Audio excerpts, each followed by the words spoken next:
Welcome back to the Insurance Business Babes podcast. Joanna and I have a real treat for you. Back by popular demand is Scott Miller. And we know that what you're looking for is how to grow your business. And in the last episode that Scott was in, I was blown away because he has 20,000 clients. Mm.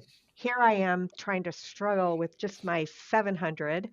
And as of this recording, I have one downline and I have an LOA who is in the process of getting licensed because I can't handle, actually have closer to 670. I'm rounding it up to 700 because I appreciate your transparency. so Scott, we are so glad that you came back on the show. Tell us, how did you grow to 20,000 clients? Well, first of all, thanks for having me back. I appreciate it. And yeah, it's been a journey, to say the least. My company's called Seniority Benefit Group. I'm out of Columbus, Ohio. I was in the group employee benefits business prior to starting our Medicare business, and I the group business was kind of getting me down over time. I mean, we had a bunch of small businesses that we were maintaining, and what I found was I really liked work when one of the HR directors would call me and say, "Hey, our owner's retiring. Can you help him with a Medicare policy?" And I just literally fell in love with the business of helping that person get from A to B. No pun intended there, but we do have around 20,000 customers. We have 15 employees, 8 producers that are all W-2. We've had almost zero turnover since I started this in 2008. It's very rarely not worked out for our new sales associates. Now, Mm-hmm. part of that is because I spoil them up front. Okay. I identify people that I want to be around, they don't necessarily have to have industry experience. In Mm-hmm. fact, I almost the last 4 or 5 hires were not in the insurance industry. Mm-hmm. Um, so we have full benefits. We have 401k, disability, life insurance, dental insurance. I view it as a slice of Americana. It's a small business. We work hard, and we all have similar values. You know, I want them to have a life. I want them to have a family life. I want to have that type of culture. Um, Mm-hmm. the to grow the business over time, what we've focused on, and we talked about it the last time I was on the podcast, is retaining your business and simultaneously having a marketing strategy that's dynamic. So doing both of those things, we got to walk and chew gum at the same time. And how I structured our business, and it wasn't easy to get here, but similar to my group business, I had salespeople and I had a service team. Well, I've taken that Mm-hmm. model with from there, and I've applied it to Medicare. So my Mm-hmm. salespeople sell, and Mm-hmm. my service team retains. So Oh, that's these good. folks have a open frontier. These benefit advisors to bring on new business, and my other team is tasked with retaining it. I joke. Um, there used to be a sandwich at McDonald's called the McDLT, where the hot stayed hot and the cold stayed cold. That's how they packaged it. That's how I view this. We've got a sales team and we got a service team, and they both are engaged in different activities. But So give us an example of the different activities that your service team would do that your sales team wouldn't do, for example. so all the engagement during AEP right now of these 20,000 customers centers around our client service team, while our sales folks, our LOAs, our benefit advisors are out developing new business. So everything from getting the retire flow intake surveys in, to making plan changes, or mapping them to another plan if their plan got terminated, or is lost a provider or something like that. They handle that. That client service team handles that from soup to nuts. Now, Okay, so during the off they're season, go ahead. your client service team are also technically salespeople because Yeah, I mean, they they're can. certified, licensed, you know, they're all of the above. They're all of the above. Okay, so they're LOAs as well, but they're not out there hunting.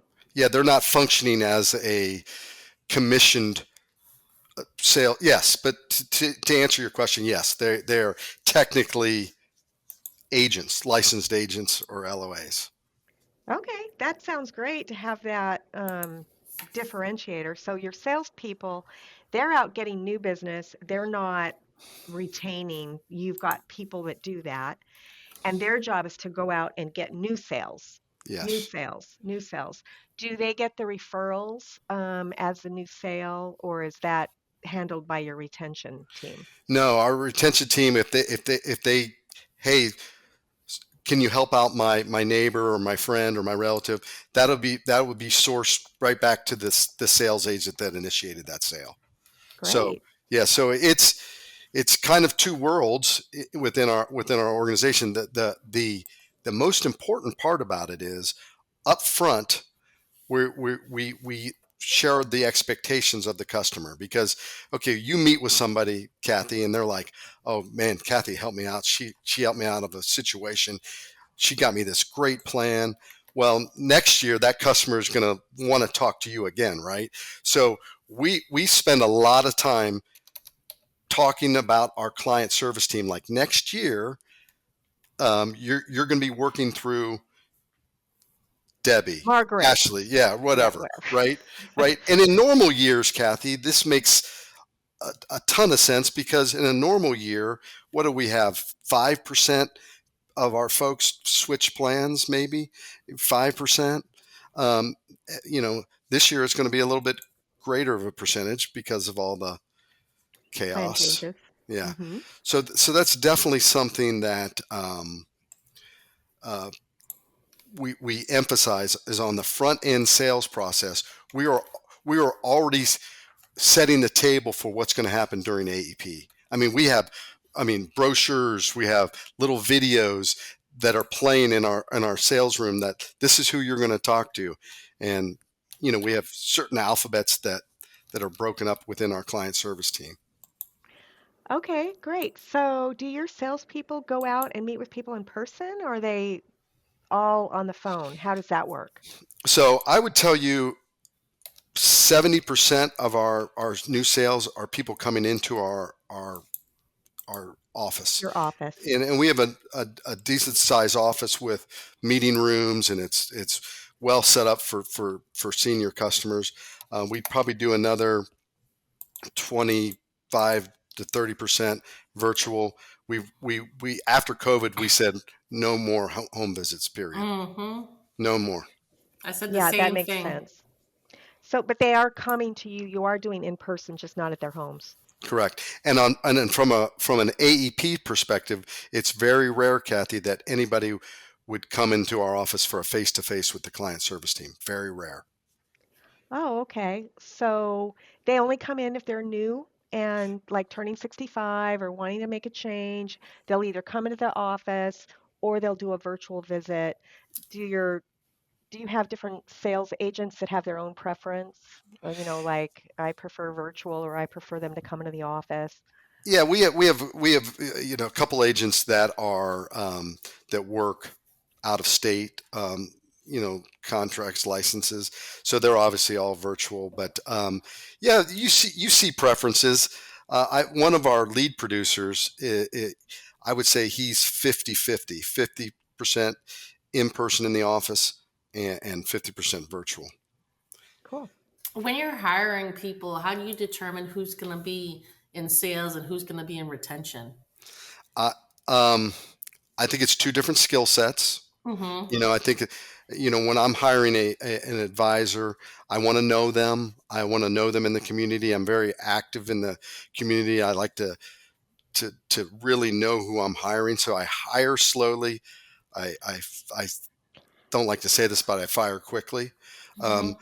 but again, it doesn't happen too often. I think the client service team member is a different motivation. Maybe that's somebody with some industry experience, maybe a former carrier representative. Mm-hmm. That might fit the bill for our client service team. And remember, outside of AEP, you know, the retention thing slows down to a screeching halt, Sure. right? Yeah. I mean, a little bit of OEP work, So but what do not a they ton. do the rest of the year? So they each have their own little silos of expertise. One of my client service team members, and I feel this is a little unfair to her. She is our office manager, Hmm. so she takes a lot of shrapnel, because she's doing all the just office management, Sure. and we have a busy office. It's pretty busy here. We're we're we're running 20 appointments a day during this time of year, Mm-hmm. um, with different offices, and so she does office management duties, oversees commissions. We with our carriers, she oversees licensing, so she's got that task. Another one of our client service team members, and we have five of them. Another one of them does our marketing um, work or coordination. We sometimes will hire a marketing firm, but she'll be the lead contact. She can create her own things. We have another one that does communication to our client base, so keeping us in front of them. So we've got these different tasks that they all do outside of the busy season. The I love retention. it. I think I would want to do that because I think a lot of people's personalities, and Scott, let me know how you feel about this.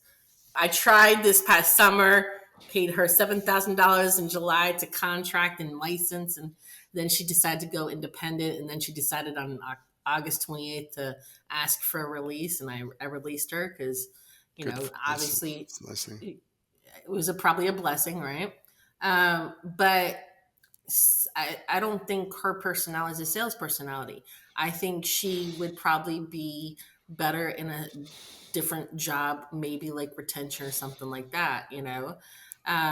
Nobody tells us, and I went through this too because I didn't come from sales.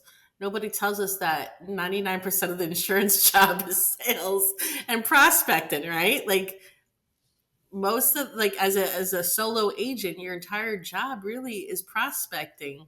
But I think a lot of people want to get a PhD in insurance and then are scared to go talk to people, right?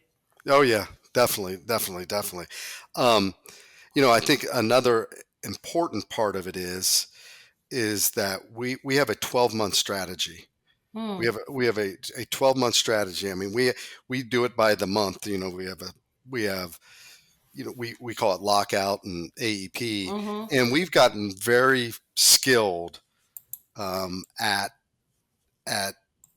those lockout months. We've gotten very skilled at getting T65. We have relationships with financial planners, large employer groups. Um, I was in the group insurance business, so a lot of my former peers, they trust that I'm not going to go after their group business, so they refer Mm-hmm. me into their clients. And so we probably have, all told, some more productive than others. We probably have 50 large employers that periodically, source us out referrals, and some of those are very large. We have a very large hospital system, largest in Ohio, that refers us business on a month basis. We work with large primary care physician practices, so we're very, very active. We do Mm-hmm. education events, and I'm going to be very transparent and not inflate this at all, Kathe. Couple of those eight that routinely write between 30 and 40 new pieces of business. And I don't count prescription drug. I mean, Right. supplement or advantage. Last month for October 1st, one of our producers wrote 41. Um, Wow. I mean, that's getting after it. I mean, that is getting after it, and it starts to seed itself. And we have a process for, when someone is brand new to us, we give them we send out, hey, would you refer us to your friends? On Retire Flow, which my son started, Dalton started. Um, we have what we call a splash page that encourages reviews and referrals. So we're employing all these strategies, and we're getting leads from different buckets. Now, here's the cool thing: we've never bought a lead. We've never bought a lead Wow. in our 18-year existence. Wow. That's great. Now, I run a large, well, it's small, but it's kind of large. I don't know how to explain it. It's a directory of insurance agents. Oh, good.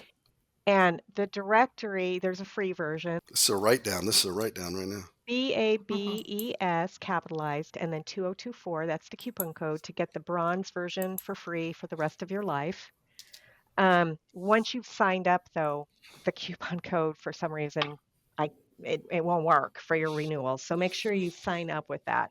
The only reason Mm. I had to make a coupon code is because I kept getting a lot of spammers signing up for their car Mhm. dealerships, their beauty salons, into a program called certifiedmedicareagents.com. So Mhm. I had to make it a paid. If you don't use the coupon code, it's only $29. But um, basically, how it works, and you tell me if this is paying for a lead, uh, someone comes to the site, they search Ohio. So they look at the picture, they look at what the agent wrote, they're like, oh, I think that Susie Smith would be a great agent for me.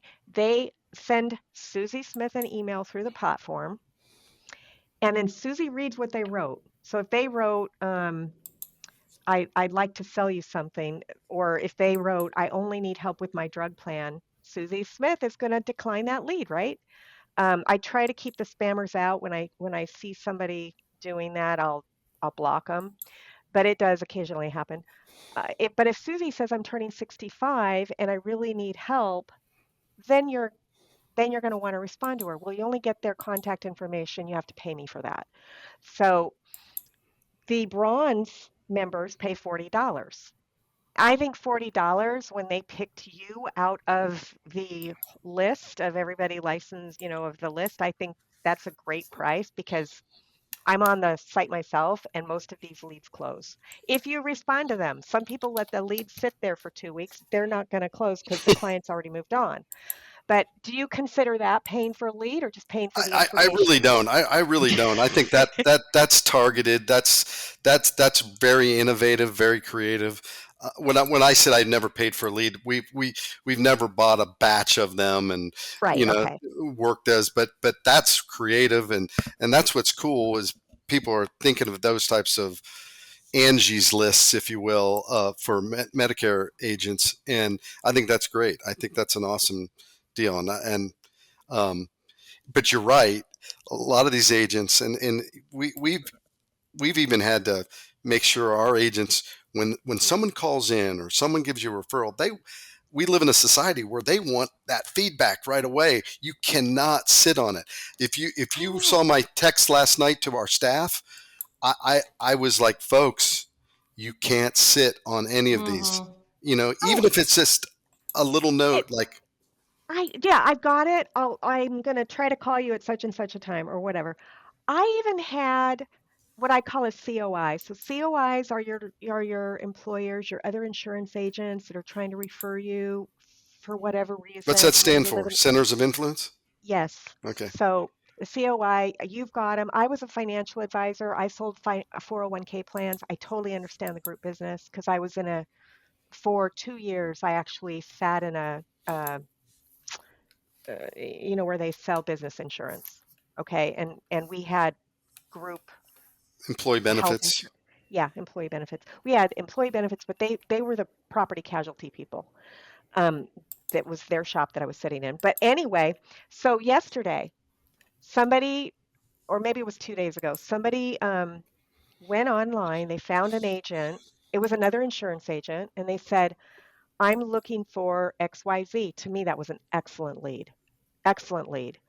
And they responded to me or to the email, and they said, I'll get back to her, maybe in a couple days. Ah, So I ah. emailed back. I'm like, she's going to find somebody else in a couple of days, dude. I mean, because they didn't want to pay the $40 or the 20 or the 10, whatever it was, because what you pay depends on the level that you get. Imagine, Kathy, if you called for car insurance. You've sat down, you're busy. I got to get some new car insurance. You call them, and then you don't hear from them 3 days. You're You want gone. some sort of contact, right? I've worked with a lot of them on the independent side. They think that everything should be free to them, and they don't value the time and prospecting. I mean, I would pay $40 all day long for somebody who wants to talk to me, and I'm going to make $750, plus I actually usually make more than $750 because I'm going to offer them cancer and hospital indemnity and short-term home health, and get referrals out of them. That one person probably going to give me 5 referrals at least. But Well, agents how are many cheap. years? How many years are they going to be your client? Now, I don't know for LOAs because their Mhm. commission structure is way different. I don't know if you give them a bonus or because you're giving them benefits, you're giving them a salary, I'm assuming. So they're not probably, I'm guessing they're not going to make the 750. I didn't even know it was 750 till that word just came out of your mouth. I'm like, wow, Well, the commissions. 626 for it was this year's commission. Plus, I'm selling hospital indemnity. Oh, okay. Yeah, Okay. it's six So, for a street level agent. 626. okay, whatever I'm an it is. SMO level, so I get my override on top when I sell. So. Okay, whatever it is. I'm Mhm. sure that um I'm sure that the LOAs aren't making that, but they're getting a lot of other benefits. They might get a bonus. I don't know. How do you structure the compensation? That's a great question. So let's talk about someone coming in. I mentioned I spoil them. So when they come in, my thought process, and I'm very clear. Look, I'm going to own the business, or Seniority owns your business. So my goal is, first of all, take my time hiring somebody, make sure I vet them, know um, how their character just as much as I can, and then I create a sliding scale of a, a drawdown on their salary. Meanwhile, like our commissions are up, so it encourages them to write in those first 4 years. So that I don't want to say they get addicted to making money, but that's so I make less on the front end of these LOAs, but on the back end is where you know people stay, they produce. So it as their salary goes down, their commission stays up until about the fourth year. It's a 4 year cycle, and then they get to what their comp will be for the duration. And yes, we run bonuses and like for example, if somebody we I like little phrases, so forgive me. Like if somebody writes 20, I'll say we'll do 20 for 20, so they get a $400 bonus, and they're like, Okay. "Is it how about 30 for 30 and 40 for 40?" And the guy that wrote 41, he's going to get $1,600 bonus this at the end of this, Woohoo! Right. $1,600 Amazing. bonus. So things like that we do. I mean, we give bonuses, but it's more about our culture. We go to retreats. I took everybody. 2 years ago to Medicarians. I took my whole office, Mhm. 15 people, Oh, to Medicarians awesome. and did the agent day at Medicarians. Okay, Mhm. and then we had a meeting to make it official. Mhm. We had Right. a meeting. And we had a couple dinners, but we had a planning session where we talked about all these marketing ideas and things like that. So those are the kind of things that I think differentiate how we do it. Spoil them up front. Um, I want my dad always said, listen, if you get enough people what they want, you'll get what you want. Mhm. And I want them to be successful. I want them to grow in the business, and be able to save money for their kids' college or whatever, travel the world, whatever they want to do. I encourage that up front. But at the end of that 4 years, they're going to be basically, I don't want to say commission only, because they get a lot of benefits. We do education events. I have these employer relationships. But so But no it's salary but no after 4 salary years. after that 4 years. Now my client service team is on salary. So I came into the business under a program like that.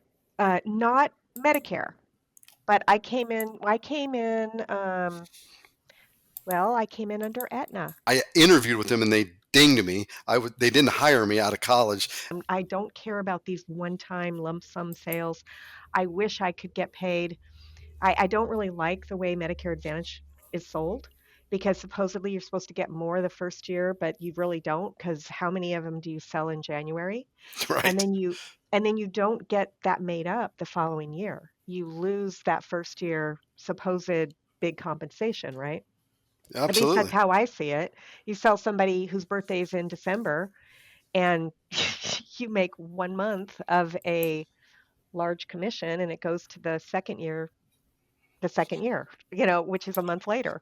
They've got it figured So out, don't they? Insurance companies have it figured out, don't they? I don't think it was like that when I started. I think the insurance companies were paying you the full amount, and then somehow that got changed. But I don't, honestly, I don't remember. It doesn't really matter. Like I said, in another podcast, I only have like 100 of these Medicare Advantage clients at the time. But I want to kind of understand. So you always came in when you started as a group insurance agent. Were you part of another office, or did you start out as your own agency? I had a couple partners in my group agency, so I started out that way. Um, so I ran the businesses, the group business and Medicare simultaneously for about 7 years, and it almost killed me. Because that big renewal is January 1st, and AEP Yeah, is the end of the year. So it's crazy. I sold it to a friend of mine, my group business to a friend of mine, and that worked out really well. But my Um, point to the listener is that you had an office from day one. Correct. You had overhead from day one. Your business was run like an actual business Mm-hmm. from day one. It was run like a business. You knew that you were going to have X expenses. You were going to have to pay for the phones. You're going to have to pay for the fax machine back when. You're going to have to pay if you had computers back then. I know when I started in financial services, I was the first person with a laptop. Um, so you knew there were going to be expenses. I think part of the issue with some of the agents today is, like Joanna just said, they don't want to pay for anything. They want everything handed to them. Now, as a business owner, as not a non LOA,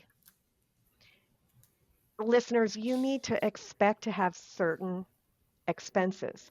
For myself, I've said on this episode before, I've said on this podcast before, I don't want my upline to own my CRM. I Mm-hmm. don't want my upline to own, for example, Connecture. I wanted to Mm-hmm. have my own version of Connecture, because that's where a lot of client data was residing before I moved over to Joanna's downline where they use Sunfire.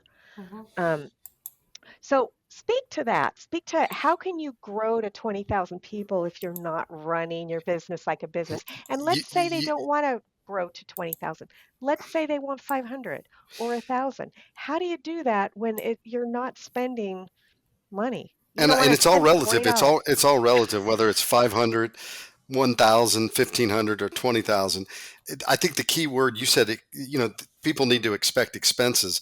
I view it as, I view it almost as, I expect investment. It's investment, you know? Mm-hmm. Mm-hmm. Yeah, you can choose to do, um, a marketing project that costs money, or you can choose not to. I view it as an investment in this, what you I don't know what you said, legitimate business. I run it like it's a business, okay? Not as an artist, not as a hobby. I run this as legitimate business. We're benefits heavy in our, I mean, we have every benefit known to man. We have long term no joke. We have long-term care, critical illness. We have all these benefits, and that because I started in that business, so we picked up these benefits along the way. So I'm used to that, but I do hear the reluctance sometimes from agents of making these investments. But like Joanna said about that $40 qualified person, I take that all day long. If All if if day. it's $40 and they want to talk to one of my agents, let's do that over and over and over again, because that's an investment. Okay, that's an investment in the business. The other thing I'm concerned about is, and I've gone to Medicarians, I've gone to all the conferences, a lot of conferences, not all of them, but a lot of conferences, is I, I don't see enough young people joining the business. I mean, maybe you guys have talked about this in a prior podcast. I see a lot of people that are servicing these beneficiaries are close to my age or older, and we're Hmm. not seeing a lot of Gen Z people enter into our business. And the reason I think that's important is that, and I'll talk a little bit about my son Dalton. My son Dalton was joined our agency when he was 24 and Okay. had never sold a Medicare policy. He'd heard me talk about it, and joined our agency, kind of observed us for a year. And then in the next year, created Retire Flow, which is a game changer for the industry. Other much larger companies, dare I say, copied it. And here's a kid that's 24 years old. He's not a kid. And fast forward, and guess what? When he came out with the idea, guess what I said? Oh, Dalton, they won't fill it out. Oh These my seniors won't gosh. fill it out. They won't fill it out. And I fast forwarded today, 60 to 65% of our clients complete it that we I send. had 60. I had 60% this year. And 60%. 100% of our new clients fill it out. So my Mm-hmm. point is not to talk about that, but is to say his mind was open and he was fresh and passionate and energetic, and I was putting all these brakes on him. But look at it now. All You know, right. I mean, And I bet you're glad it's helping your business grow from 20 to 40. yeah, Who right, knows? right.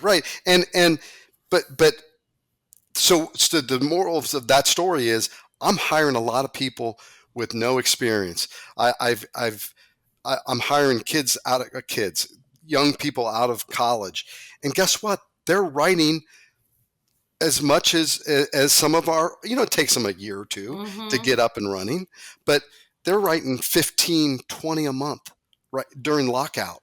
you know Mm-hmm. Okay, so I have a question for you because a lot of people that are listening, maybe they want to grow an agency where they have an office and they've got people and, you know, you remind me of another person that I know that I thought he sold his business. I don't want to say his name, but his first name's Chris. I'm sure you know who he is. And he had an office with people in his office, LOAs, is he in this kind of forum a lot? Does he do? Mm-hmm. video, yes. Yep, yeah, okay. I know he is. And it was so funny because when I was new in the business, I would see him every now and then. I'm like, well, I'm already doing that. I'm already doing that. He would talk about send out cards. I'm already doing that. He would talk about whatever it was he was doing. I'm like, I'm already doing that. And so my brain is very similar, I think, to his, except for I never wanted to have people I was responsible for. I didn't want, and I had employees before. I didn't want them.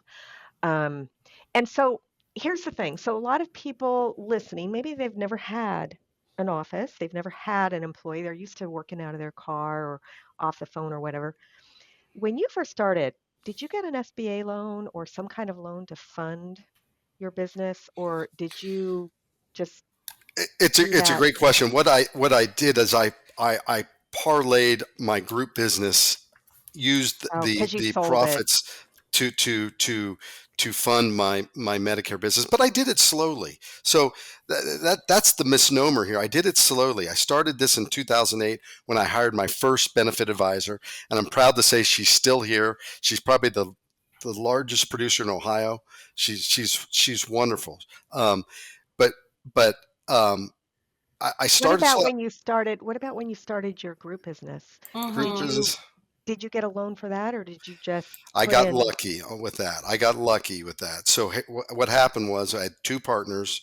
We were starting from scratch. We literally shared an office that was 10 by 10. Okay. Mm-hmm.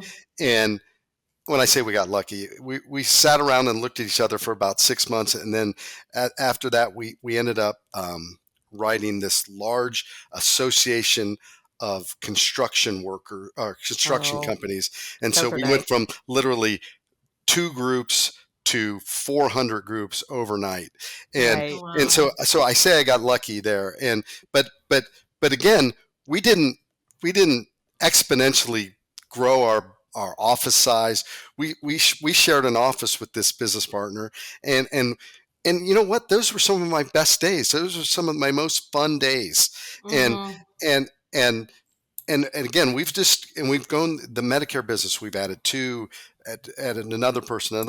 When Dalton joined Seniority in 2022, he was on a big kick to, we need to hire more people. So we hired three or four young people, and now I'm seeing the fruits of that decision, because they're just taking off and they're flourishing, and they're in our That's great. culture. They're they represent, they don't slam people into products. We that's also, a big part of this is, don't flip business. We don't do it, those types of things. We do it the right way. We do it. If somebody, is on a plan that's good for them, we tell them to keep on keeping on, because guess what, they're going to refer us two or three people. you That's know Mm-hmm. great. That's great. So basically, sounds to me like the moral of the story is, and Joanna and I are still trying to nail this, is in order to grow, you probably need people.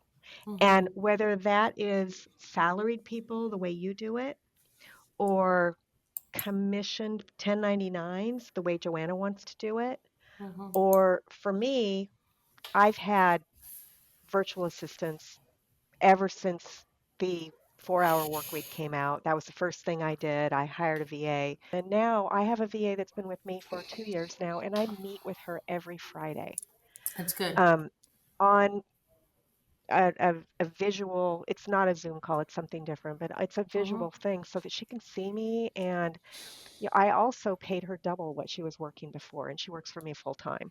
Mm-hmm. So she was very, very happy to come over to work with me. She is not client facing. She does internet stuff. She actually helps me with the directory. She Mm-hmm. doesn't really do a lot. Uh, well, she does my spreadsheets for the Medicare Advantage plans during, for AEP, but mostly she works on the directory now because I've got someone who helps me. She's an American. Been with me since I was a financial advisor, like 16 years. And she's my client service department, but she does not want to be licensed. She does not want to do any kind of applications for people. And now the listeners who have been hearing me say for the last 2 years, I'm not going to get a downline. I'm not going to get an LOA. I'm I don't want more than 500 clients. Well, I've blown way past that, and I don't want to say no to referrals. I'm not doing any marketing at all. I'm not I'm not doing meetings. I'm not doing anything. I'm not It's just all referrals coming in. Kathe, And so do you do any financial planner, like from your former life? Do they refer you to business? no, it's funny when I was a financial planner and made the switch, I didn't want anyone to know because I considered it a downgrade. Um, so I didn't even tell my clients. I do have uh, I think one client that I told that I was doing Medicare because her mom needed it. But We're we're no, we're, we're, we're yeah, I we're don't getting. get referrals from the financial advisors, although I could. I could go back to my friends, but I don't have a bandwidth. I cannot take on any more clients before I get these downline and LOA set up. We have a community just north of us that has the financial planner that services Honda's retirees. Okay. And last year we did a little study on it. We received not just referrals, client transactions of six. We got 60 from them. So It is crazy. what we did was we catered in a lunch. We all and we all marched up there and kind of said thank you. But we've been leaning into that quite a bit. We've got quite a few financial advisors that refer us business, and Well, we here's the thing with COIs. There's no $15 limit on meals. If you're having your COIs at a dinner or luncheon or whatever, those are not Medicare clients or prospects. You can spend whatever you want having a yeah dinner for those people. You know what I yeah mean? yeah. So we So, definitely we lean into that. Um, we do some education events. We have a big event planned for a week from Monday, where I've been dreaming of this for I literally think over 7 years, 10 years maybe, where we're having a shopping event where we've invited the public, if you will, and each of the main providers or insurance plans are going to be presenting in their own room, and so it's going to be like, oh, and, that's amazing. yeah, so there'll be like 20-minute sessions, and then we're going to ring a bell and they're all going to switch rooms, and so that's happening on Monday. So Wow, I never. That's great. How'd you think of that? That's like a what do you call it? Speed dating. yeah, How did you figure that out? or trick or treat. We should probably call it trick or treat this year. Oh Um, yeah. but it's I just I've been thinking about it, like having little breakout sessions. So each of the carriers have their own room. Um, One company decided not to go because of security concerns, even though I hired two deputy sheriffs. You could Wait, probably, secure. Oh, they're afraid that someone's going to come in and be yeah. mad. So we hired two deputies Is for this that. like a big gorilla company that Yeah, yeah, no longer does in-person events for their clients? yeah. And Not their listen, clients, I but mean, people like me. we don't know what they're going through, so I'm trying to give them some, but at I the can same time, understand. I've got six of them. Um, and they're all being there. And there are a couple other plans in town, but these are the main six. Um, Wow. and we're excited about that. We'll see how it goes. I mean, Mm. we're going to They're learn, you know. they're going to present consumer facing as a carrier manager. Yep. There, Oh, Okay, it's so oh, Joanna's brain is going, "Ooh, I need to well, do so we're that." doing something informal similar. sales, informal Yeah, sales. informal. So I have an agency here in Houston who did this last week, but the agents each had a booth where they presented one carrier, right? So like David was over like Scan and Jeff was over, one company and But they don't have 20,000 clients. no, but I Okay, for just the never thought carriers, that a carrier would come in and do it for me. for So the carrier is going to 20,000 go there, clients. and one of our advisors will be in each of the rooms, and then Mhm. we're going to have like QR codes for appointments. We're not going to sell on site No, because it's Okay. just not enough time, and too Right. crazy. it would screw it up. So each of we're gonna set appointments from it, and so we'll see. I mean, this is outside the box. It's an investment. I'm going to call it an investment, not an expense. It's an investment, and I'm going to learn how to handle, whether it's media, or promotion. We're going to learn how it goes, and it won't be perfect, but doggone it, I'm going to try. And especially Yeah, during this time when yeah. there's all this disruption, Central Ohioans are getting terminated from. I hope they all come. Are you Mhm. doing Facebook ads to this, or how are you Oh yeah, promoting it? oh yeah, oh yeah. Oh yeah, I can't wait to hear I'm excited how for this you. event went. And When is this? I might fly in for it. When is it? 20th Monday. Oh, No, a week I from can't Monday. fly in. Okay. well, this is I would love to be a exciting. fly on the wall. I I, like I mean, that. I think it'll be. I think the first year of it will present some Mm-hmm. challenges that I'm not foreseeing right now. But Yeah, of but course. doggone it, let's go. Let's get after it. Let's Mm-hmm. do something.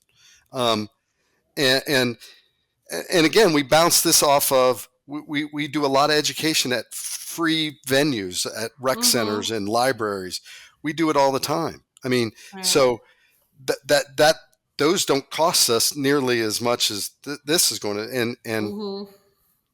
Well, we'll see how it goes. I love the out of the box thinking that is doing this. And for the listener, this is the second time you've heard a super blown away moment on this show. The first time was when somebody came on the show and said, "Have your bingos be listed as sales Informal events." sales events, and we've It, been doing that ever since. I mean, I went live doing mine a couple weeks ago. we learn things on this show. So, oh my gosh, this has just been incredible. Thank you so much for coming on the show again. Yes. And hey, I feel like you've just blown a lot of our listeners away. You uh, got to spend a little bit of money, listeners, or You got you're to not treat it going to like a grow. business. You got to Treat it treat it like a like a business. that's right, business. Joanna. You got to treat it like it's a business, because that's how you'll get results. But I appreciate the time with you both, and I wish you both well during AP. And we'll get through this, and we'll chat next year. And Yeah, I can't wait to chat and do see how the chips fell. all right, Exactly. Exactly. So for the listener, we'll see you next time on the Insurance Business Babes podcast. Bye. Bye. see you later.